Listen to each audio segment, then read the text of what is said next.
Hello guys, পাঠ করছি আজদাহা। লেখনতে সাবিলা সেবি, পর্ব সংখ্যা 20। রাত পেরিয়ে ভোরের হালকা আলোয় আভা ছড়িয়ে পড়লেও ফিওনার মন যেন স্থির নয়। সে এখনো গ্লাস হাউসের স্বচ্ছ কাছের বাইরে তাকিয়ে আছে। এই পরবাসে, এই বন্দিত্বে আজ যেন তার মনে পড়ছে গ্র্যান্ডপা, মিস ঝাং,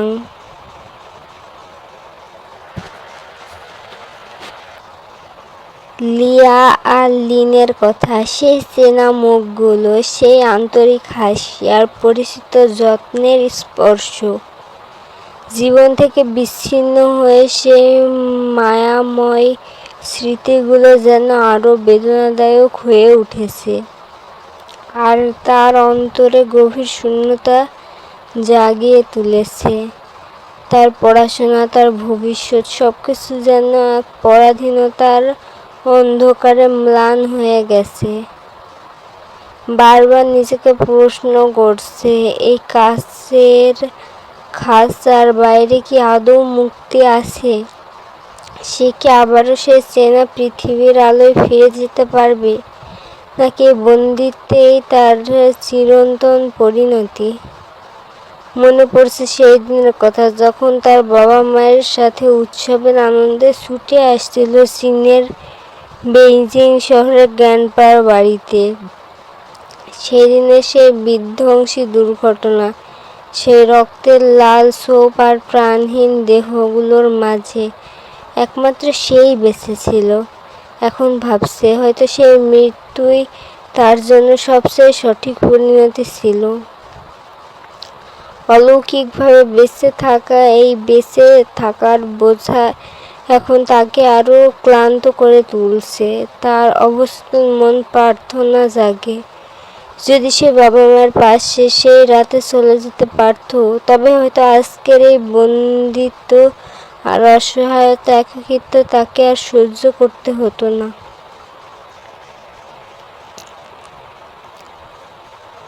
ফিওনার চোখে ম্লান অশ্রু ঝরছে, ভোরের হালকা আলোয় মিশে যাচ্ছে। এই একাকিত্বে তার অসহায় হৃদয়ে এক অদ্ভুত অবসাদ নেমে এসেছে, যেন জীবনের প্রতি সবটুকু আশা মুছে গেছে। ফিওনা এক দফা দীর্ঘশ্বাস ফেলে, চুপচাপ মনে মনে স্বপ্ন বনে। যদি এমন হতো, কোন এক অলৌকিকভাবে তার জীবনে প্রিন্স চামিং এসে হাজির হতো, এক দুর্দান্ত সাহসী মানুষ, যে নির্ভীকভাবে শয়তান ড্রাগনের মুখোমুখি দাঁড়িয়ে তাকে পরাস্ত করতে পারবে।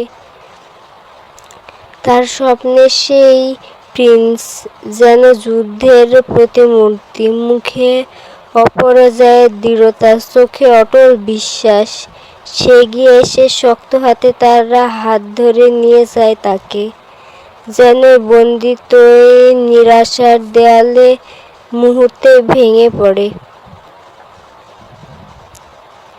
ফিওনা কল্পনা করে, প্রিন্স চামিং তাকে মুক্তির আলোর পথে নিয়ে যাচ্ছে।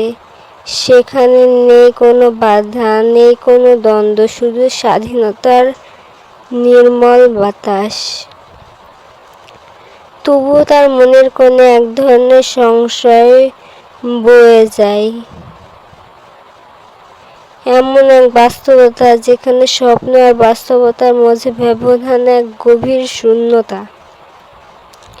ফিওনার বুকের গভীর থেকে প্রশ্ন জাগে, সত্যিই কি এমন কেউ আছে এই নির্জন পরবাসে? কি সত্যিই তার প্রিন্স চামিং আসবে তাকে বাঁচাতে?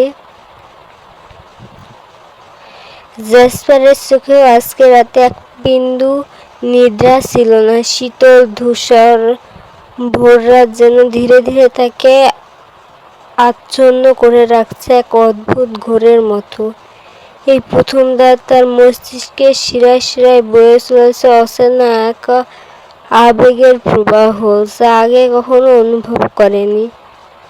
মনে হচ্ছে কোথাও কিছু ছিন্ন ভিন্ন হচ্ছে, যেন ভেতরে কারো শক্ত বন্ধনা আস্তে আস্তে শিথিল হয়ে যাচ্ছে।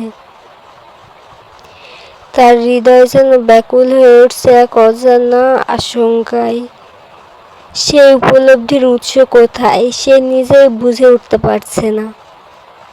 এক অমোঘ অস্থিরতা তার ভেতরে দানা বাঁধছে, কেবলমাত্র যাকে অনুভব করা যায়, কিন্তু ভাষায় প্রকাশ করা দুঃসাধ্য। এই মনোযোগহীনতার পথে কে তাকে টেনে নিয়ে যাচ্ছে? কোথায় তার সেই নির্দয় লক্ষ্য, যে উদ্দেশ্যে এতদূর পথ পাড়ি দিয়েছিল? সে জানে তার যাত্রা এক অমোঘ লক্ষ্য ছিল, তার ভাইকে উদ্ধার, প্রতিশোধ, আর এক রাজ্যের সুরক্ষা। কিন্তু আজ সেই লক্ষ্য কুয়াশায় ঢাকা পড়েছে, যেন আকাশে উড়ন্ত ধূমকেতুর মতো এক রহস্যময় সুর তার পথ রুদ্ধ করে দাঁড়িয়েছে। জেসপারের শক্ত মনের ভেতরে আজ এক পালক কম্পন। জেসপারের শক্ত মনের ভেতরে আজ এক পালক কম্পন তাকে দ্বিধার পথে ঠেলে দিচ্ছে, স্বপ্নের অপূর্ণতার মতো অমোঘ রহস্যে আবদ্ধ করে রাখছে। জেসপার সকাল সকাল বেরিয়ে গেছে, যেন কোনো গোপন মিশনে। এটি সেই একই কাজ যেটা সে এখনো আসার পর থেকে নিয়মিত করছে, অথচ আলবিরা কিংবা থেরিনিয়াস কেউ জানে না এর উদ্দেশ্য এবং গন্তব্য। এদিকে ফিওনা আর অ্যাকোয়ারা সকালের নাস্তা সেরে রান্নাঘর গুছাচ্ছে। সূর্যের আলোয় রান্নাঘর উজ্জ্বল হয়ে উঠেছে, আর সকালের হালকা হাওয়া যেন কিছুটা স্বস্তি এনে দিচ্ছে। এই সময় ফিওনা অ্যাকোয়ারার পাশে এসে ফিসফিস করে বলছিলাম যে অ্যাকু, তুমি আমাকে একটা সাহায্য করতে পারবে? অ্যাকোয়ারা তার দিকে তাকিয়ে মুচকি হেসে বলল, হ্যাঁ, বলো কি সাহায্য? ফিওনার কণ্ঠে একটু নিরাশার ছাপ ফুটে উঠল। এখানে তো টিভি, মোবাইল কিছু নেই, সময় কাটানো বেশ কঠিন হয়ে যাচ্ছে। তুমি কি কিছু উপন্যাস, নোবেল, বই এনে দিতে পারবে, যেগুলো পড়ে অন্তত সময়টা কাটানো যাবে? একবারে মাথা নেড়ে বুঝতে পারছি, ঠিক আছে, আমি তোমার জন্য কিছু বইয়ের ব্যবস্থা করার চেষ্টা করব। ফিওনার মুখে খুশির আভা ফুটে উঠল, যেন একটু মুক্তির স্বাদ পেল সে। একেবারে কিছুটা বিস্ময়ের সুরে বলল, প্রিন্স সকাল সকাল কোথায় চলে গেল? ফিওনা তার মনের এক চিলতে স্বস্তির হাসি নিয়ে ভাবল, ভালো হয়েছে, এই ফায়ারমাসটা যতক্ষণ থাকে আশেপাশে এক অদ্ভুত অস্বস্তি ছেয়ে যায়। এমন নয় যে সে তাকে দেখে শুধু আতঙ্কিত হয়, বরং তার উপস্থিতিতে যেন চারপাশের বাতাস ভারী হয়ে যায়। ফিওনার মনে হয় যেন তার স্বাধীনতা কোথাও হারিয়ে যায়, আর নিজেকে আরো ছোট মনে হয় সেই অগ্নিসম শক্তির সামনে। ফায়ার মনস্টার, এই নামটাই তার মন থেকে উঠে আসে। ফিওনার চোখে জেসপারকে কেবল এক নামেই যেন চেনা যায়। বিকেল গড়িয়ে ধীরে ধীরে সোনালি আভা মুছে সন্ধ্যার নরম আলো এসে মিশল আকাশের গাঢ় নীলের সঙ্গে। পাহাড়ের চূড়ায় বসে মুক্ত বাতাসে ছোঁয়া নিতে নিতে থেরিনিয়াস আর আলবিরা দূরের দিগন্তের দিকে তাকিয়ে আছে। একটা প্রশান্ত নীরবতা যেন তাদের ঘিরে রেখেছে। আলবিরা হঠাৎ আনমনে প্রশ্ন করল, আচ্ছা থেরিনিয়াস, তোমার কাছে কোথাও বেশি ভালো লাগে, ভেনাসে নাকি পৃথিবীতে? থেরিনিয়াস একটু হাসলো, যেন এই প্রশ্নে কোনো গোপন আনন্দ আছে। আমার কাছে ভেনাস ভালো লাগে, সে ধীরে বলে উঠল, সেখানে আমি ড্রাগন রূপে নিজেকে প্রকাশ করতে পারি, নিজের সমস্ত শক্তির প্রয়োগের স্বাধীনতা পাই। এই পৃথিবীতে সে স্বাধীনতা কোথায়? আলবিরা একটু দূরে তাকিয়ে মৃদু স্বরে বলল, কিন্তু থেরিনিয়াস, আমরা তো পৃথিবীতে ভালো লাগে, এখানকার প্রকৃতি, এর হাওয়া, এর জলবায়ু অনেক সুন্দর। আর এর সাথে একটা জিনিসও ভালো লাগে। থেন্যাস ভ্রু কুঁচকে তাকালো, কিছুটা কৌতূহলী হয়ে বলল, কোন জিনিস? আলভিরা কিছুক্ষণ চুপ করে রইল। তারপর তার চোখে এক বিষণ্ণ আলোর ঝিলিক ফুটে উঠল। এই পৃথিবীর মানুষের জীবনধারা, তাদের সরলতার সেই ছোটখাটো স্বপ্নগুলো, যা কখনো পূরণ হয় আবার কখনো শুধু কল্পনায় রয়ে যায়। এখানে প্রকৃতির সাথে সেই মানুষগুলোর আবেগ যেন মিশে গিয়েছে, এক অদ্ভুত সুন্দর সৃষ্টি করেছে, যা ভিনাসে কখনো পায়নি। থেন্যাস আলভিরার মুখের দিকে তাকিয়ে রইল। একটা গভীর প্রশান্তি যেন তাদের দুজনকে অব্যক্তভাবে যুক্ত করে রেখেছে। আলভিরা চুপ করে মাথা নিচু করে ফেলল। সন্ধ্যার হালকা বাতাসে তার চোখের কোণে জমে থাকা জল চিকচিক করে উঠল। দেখো থেন্যাস, আলভিরা কাঁপা কণ্ঠে বলল, এখানে পৃথিবীর মানুষ নিজেদের মনের গভীরতম চাওয়াপাওয়াগুলোকে অবলম্বন করে পথ চলতে পারে। যখন দুজন মানুষ একে অপরকে মন থেকে চায়, তখন তাদের মিল হয়ে যায়। অভ্যন্তরীণ সংযোগ, হৃদয়ের শক্তি, যেন স্বাভাবিকভাবে সবকিছু ঘটে যায়। আর আমাদের দেখো, আমাদের তো সেই সংযোগ খুঁজে পাওয়ার জন্য সফটওয়্যার ব্যবহার করতে হয়। যদি সেটা 100% না মেলে তবে কিছুই হয় না। আমাদের অস্তিত্বের এক কৃত্রিমতায় যেন সবকিছুই আটকে আছে।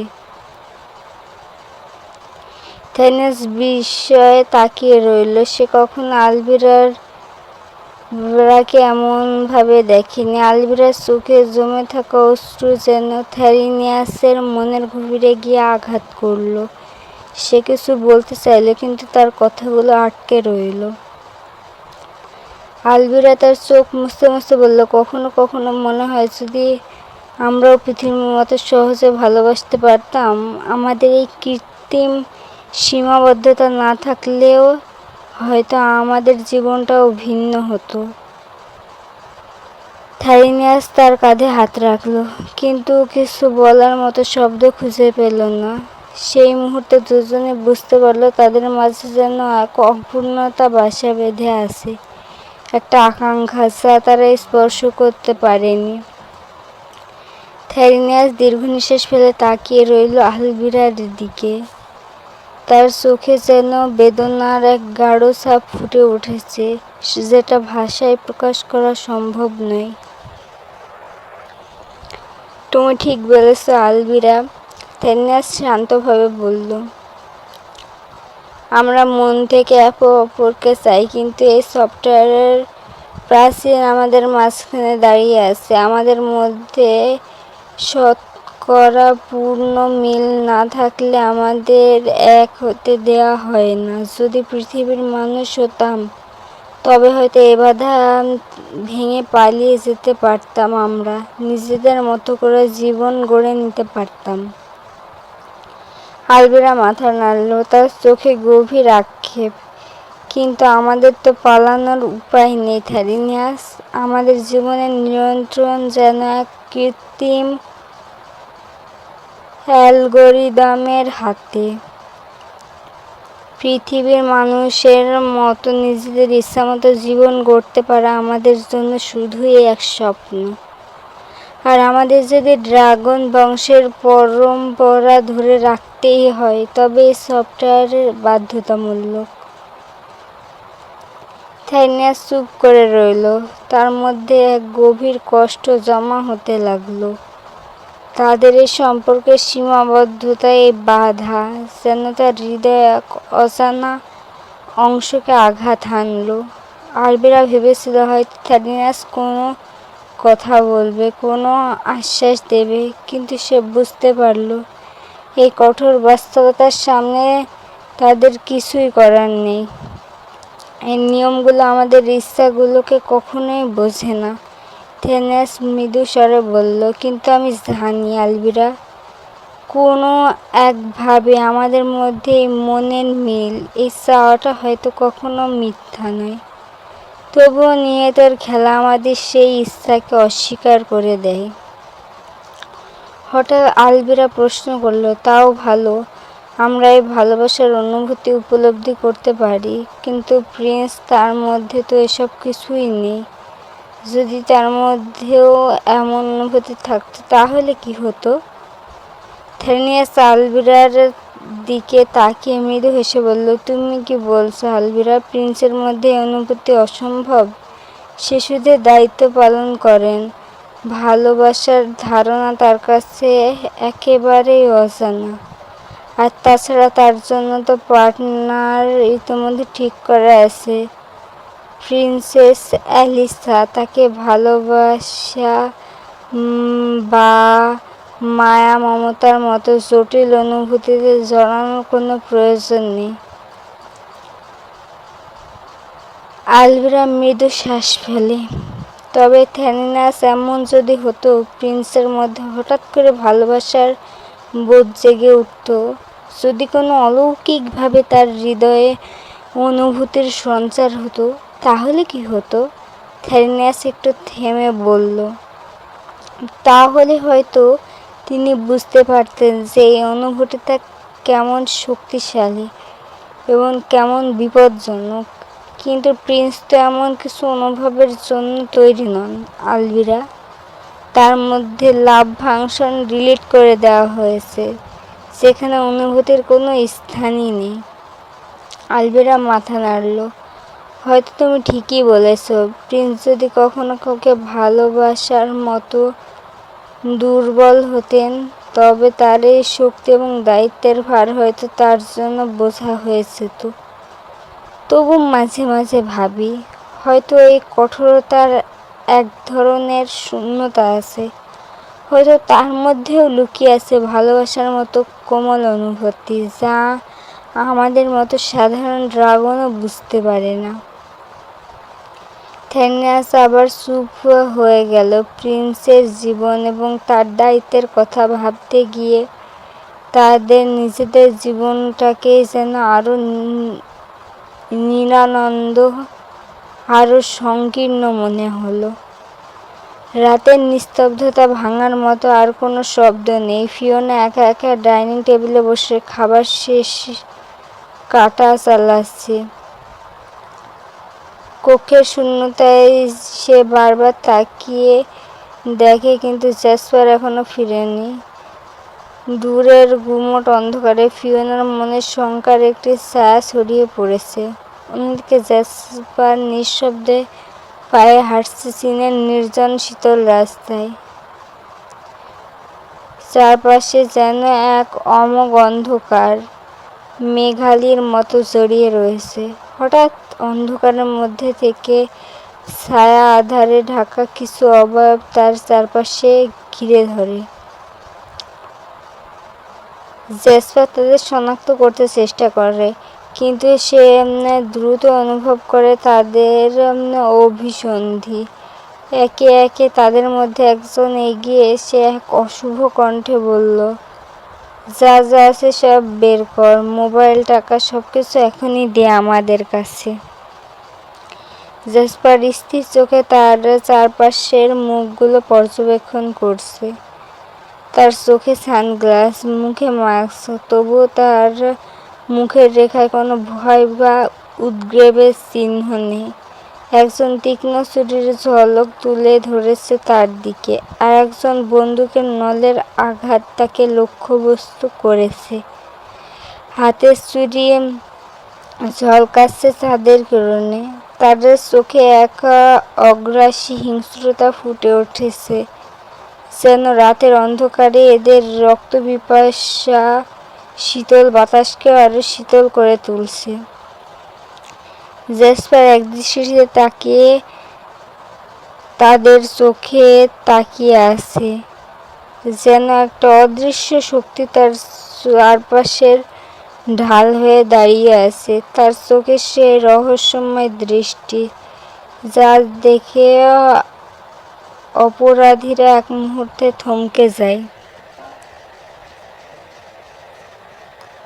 আচমকাই জ্যাসপার চোখে যেন আগুনের স্ফুলিঙ্গ জ্বলে উঠল, আর এক মুহূর্তে সে ভুলে গেল ভেনাসের সেই কঠোর নিয়ম, মানবজাতির প্রতি কোনো ক্ষতি না করার আদেশ।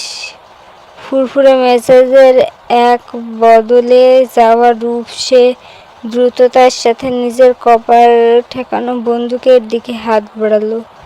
শক্ত হাতে বন্দুক সহ আক্রমণকারীর হাতটা মুচড়ে ধরল, যেন কোনো মতেই তার মাথায় এই অস্ত্রের হুমকি মেনে নেওয়া সম্ভব নয়।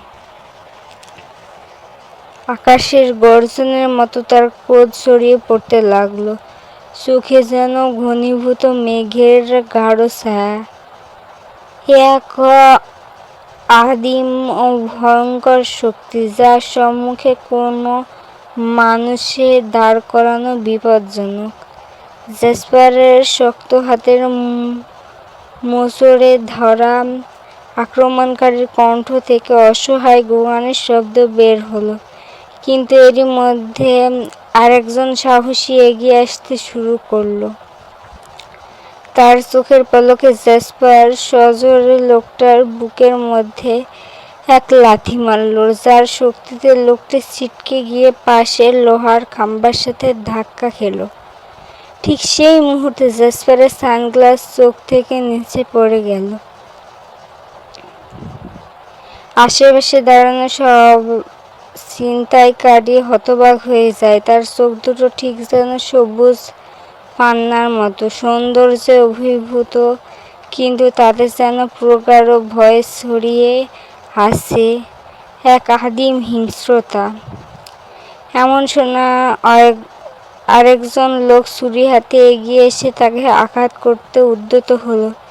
জ্যাসপার ঝট করে নিজের হাত বাড়িয়ে ছুরিটা ঠেকিয়ে দিল, কিন্তু তার নিজের হাতে আঘাত লেগে গেল, আর হাতের কাঁটা থেকে ধীরে ধীরে রক্তের মতো এক ধরনের তরল বের হতে শুরু করলো। লাল নয়, সবুজ আভা, বিষাক্ত শৈলীর এক তরল। সে নিজেই বুঝল এই রক্ত কোনো সাধারণ মানবীর নয়, বরং এক ভিন গ্রহের রহস্যপূর্ণ প্রমাণ। সবুজ রক্তের অদ্ভুত ঝলক দেখে উপস্থিত সবাই হতবাক হয়ে গেল।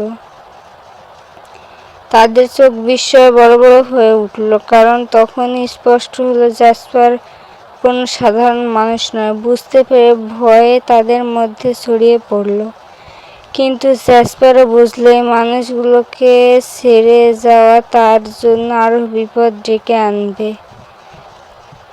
এমন সময় একজন লোক সাহস করে গালি ছুড়ে দিল, ব্যাস্টার্ড, কে তুই? শব্দটা যেন আগুনের মতো জ্বলন্ত তীর হয়ে তার রাগের স্ফুলিঙ্গে এসে পড়ল। মুহূর্তে জ্যাসপারের ভেতরে ধিকি ধিকি জ্বলে ওঠা ক্রোধের আগুন দাবানলের মতো ছড়িয়ে পড়ল। নিজেকে আর সংযত রাখতে পারল না। হঠাৎ তাদের সামনে তার মানব সত্তার সব বাঁধ ভেঙে গেল, আর সে ধারণ করল নিজের আসল রূপ, এক ভয়ঙ্কর মহাকায় সবুজ ড্রাগন। তার ডানা বিশাল, যেন আকাশ আচ্ছন্ন করে দেওয়ার ক্ষমতা রাখে, আর তার দাঁতগুলো তীক্ষ্ণ, হিংস্রতার এক নগ্ন প্রকাশ। এ ভয়াবহ রূপ দেখে গুন্ডারা প্রায় বোবা হয়ে গেল। তাদের ঠোঁট থেকে কোনো শব্দ বের হলো না, তারা কাঁপতে শুরু করলো, মনে হলো যেন দম বন্ধ হয়ে আসছে তাদের। জ্যাসপার চোখের কঠিন সবুজ দৃষ্টি তারা বুঝে গেল, এ মৃত্যু, যা ধীরে ধীরে তাদের দিকে এগিয়ে আসছে, এক মহাশক্তির অবিস্মরণীয় শাস্তি। গুন্ডাদের মুখের আতঙ্কের ছায়া স্পষ্ট হয়ে উঠল, হাত পা কাঁপতে শুরু করলো, আর তা প্রাণ ভয়ে উল্টো পায়ে ছুটতে লাগলো। কিন্তু তাদের সেই নিরর্থক পালানোর চেষ্টা মুহূর্তে ইতি টানল জ্যাসপারের নৃশংস প্রতিশোধ।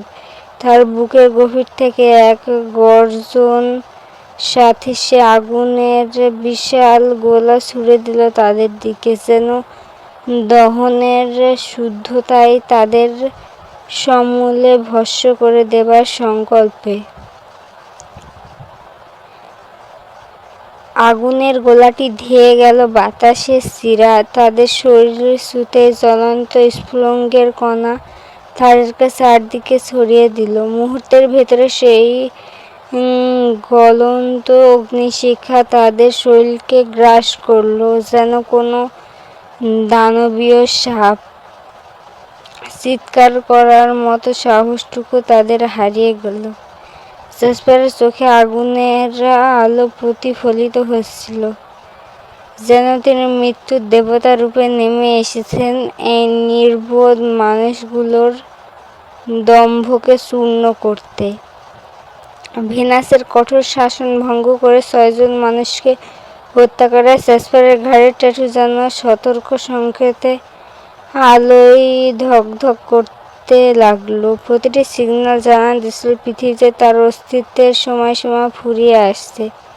তার শরীরের জন্য এখনই প্রয়োজন একমাত্র বায়োকেমিক্যাল, যা তার রক্তকে স্থিতিশীল রাখতে পারে।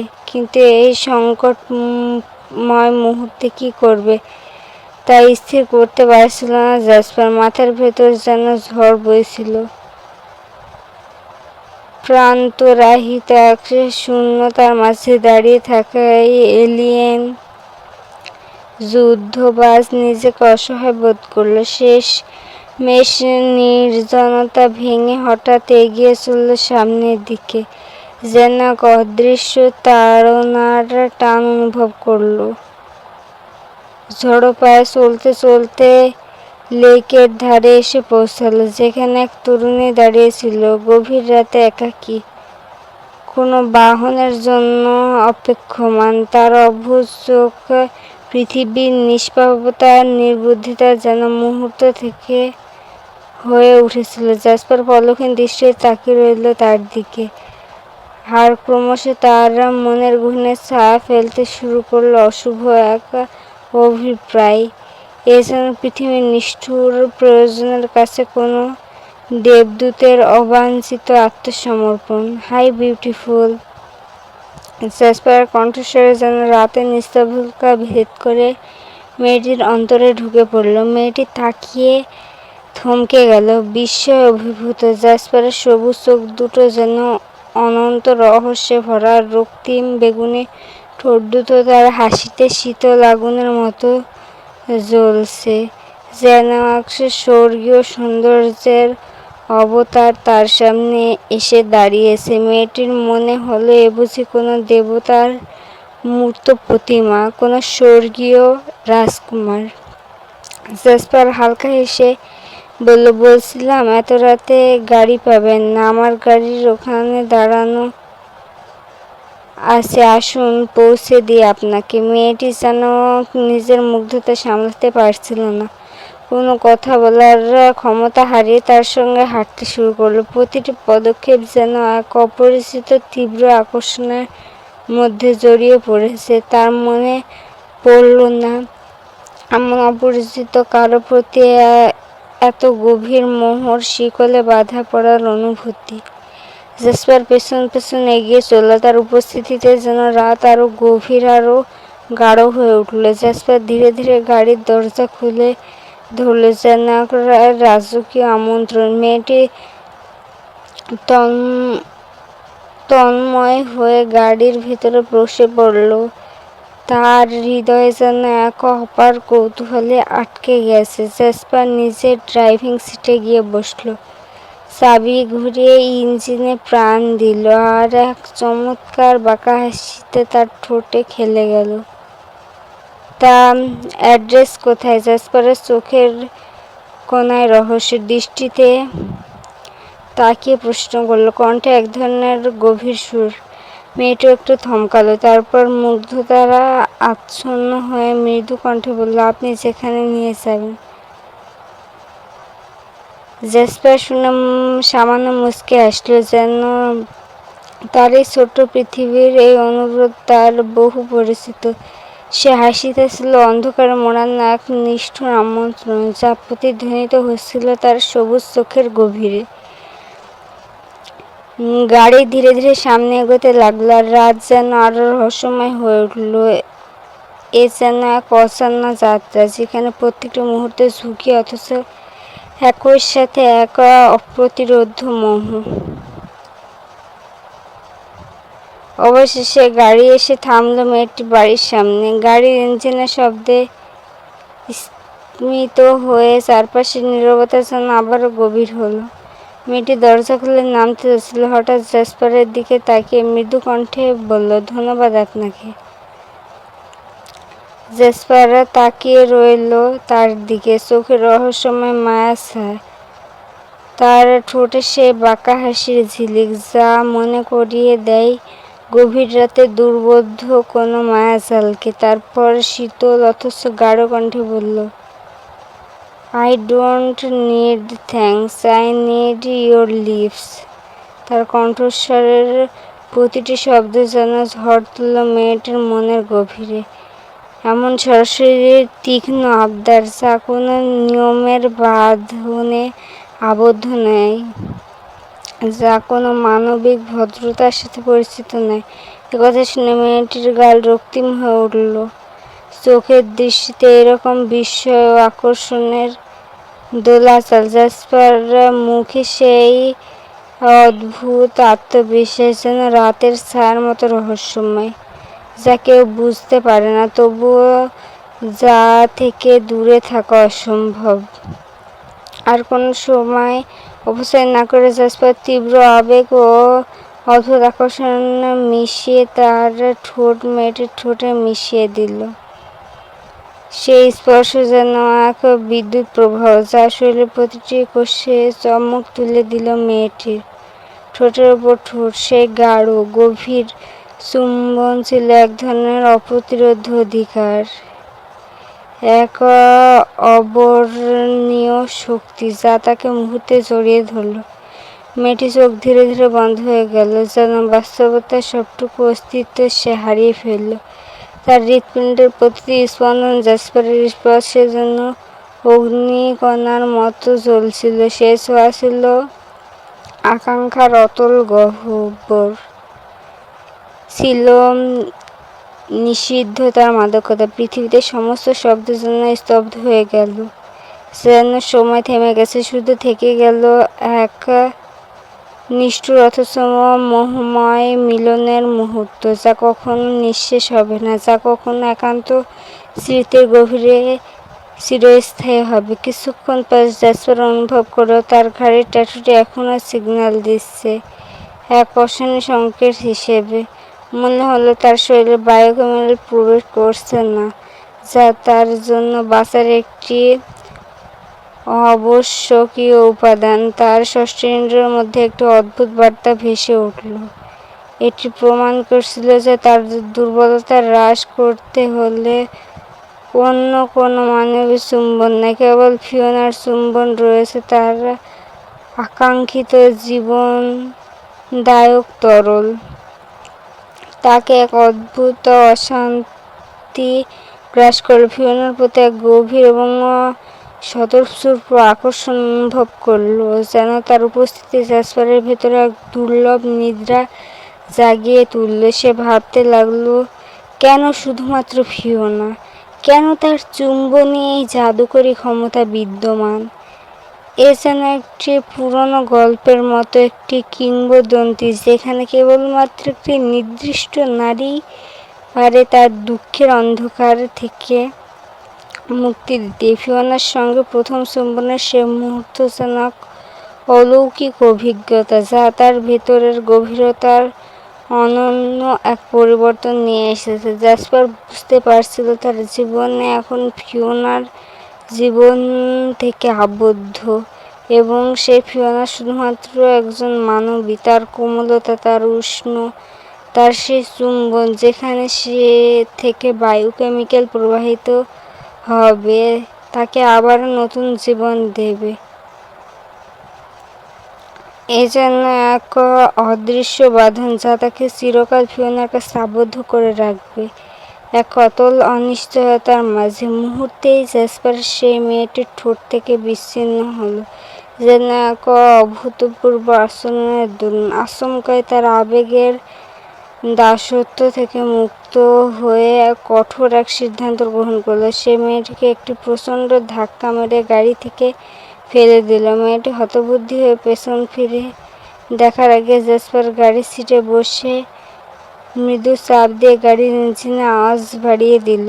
গাড়ি দ্রুত গতিতে সমুদ্রের পাড়ে চলে গেল। জ্যাসপারের মনে এক তীব্র আগ্রাসন, একমাত্র উদ্দেশ্য ছিল ফিয়োনা। গাড়ি থেকে নামার পর সে নিজেকে ধীরে ধীরে রূপান্তরিত করতে শুরু করলো। শরীরের প্রতিটি কোষে অনুভূত হলো শক্তির একটি ঢেউ।